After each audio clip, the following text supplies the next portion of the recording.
En este video exploramos la riqueza y la profundidad de la danza folclórica mexicana a través de la mirada de Lupita. Descubrimos cómo los movimientos del hombre y la mujer no solo representan lo masculino y lo femenino, sino también la conexión con la naturaleza, los animales y las tradiciones ancestrales de México.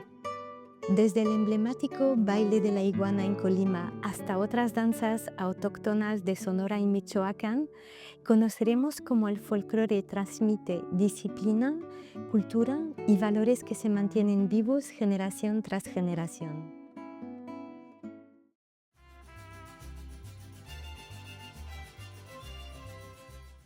El conjunto de diferentes técnicas, de diferentes tradiciones, de diferentes tipos de costumbres de una región a otra.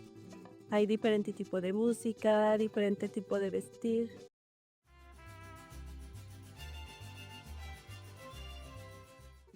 En Colima, el traje regional es el vestido de alfajorera, que es el alfajor. Es un dulce de coco que es blanco y en la parte de arriba es color rosa.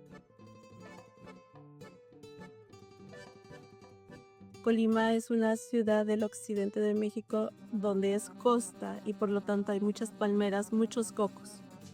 La música es representada por la música del mariachi, sones, el maestro creo, el jarabe colimote.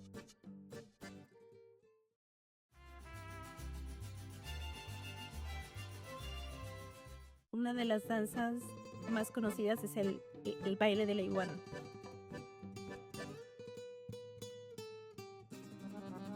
La mujer hace los movimientos circulares con la falda bailando con el animal, porque realmente el hombre hace los movimientos arrastrarse, rodar, meter la espalda. Por ejemplo, en Sonora está la danza del venado. Se pone como un penacho de un venado, una cabeza de un venado, se hace con papel miche. Baila con maracas, el tambor.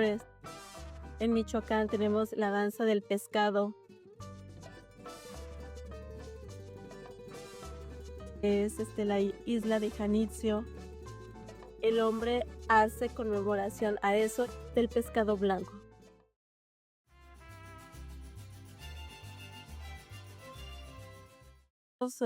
Nuestros antepasados creían mucho en dioses, el dios del agua, el dios del fuego.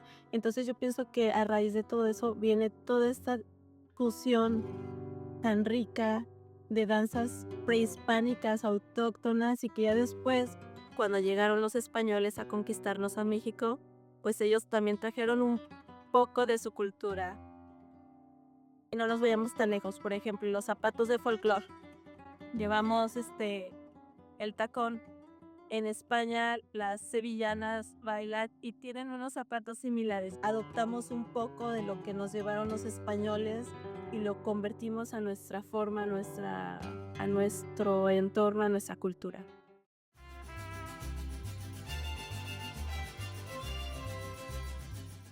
Las nuevas generaciones tal vez puede que se esté perdiendo un poquito más, pero tratamos de que siga vivo. Por ejemplo, en las festividades o en las fiestas de la escuela en México se trata de que se aprendan bailes folclóricos también para los niños, que los niños sepan las raíces. Aprendí a amar esa riqueza cultural que tenemos y a valorar.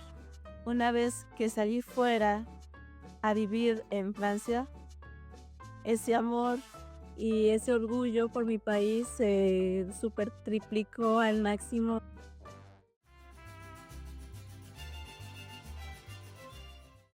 No más es el folclore, hay un trasfondo.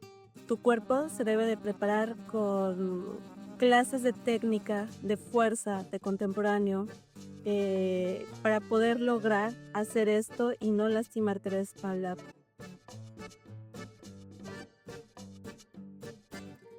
Es disciplina, es amor y es aprender y enriquecerte.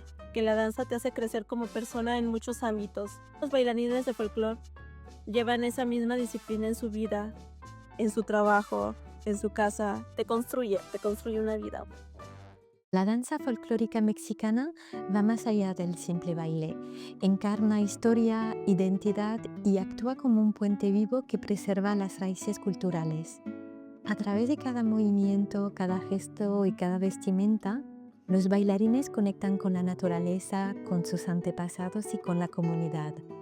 Como nos muestra Lupita, esta disciplina enseña perseverancia, orgullo por nuestras raíces y amor por la cultura, valores que trascienden el escenario y se aplican en la vida diaria. La riqueza del folclore mexicano sigue viva y su legado continúa inspirando a nuevas generaciones dentro y fuera de México.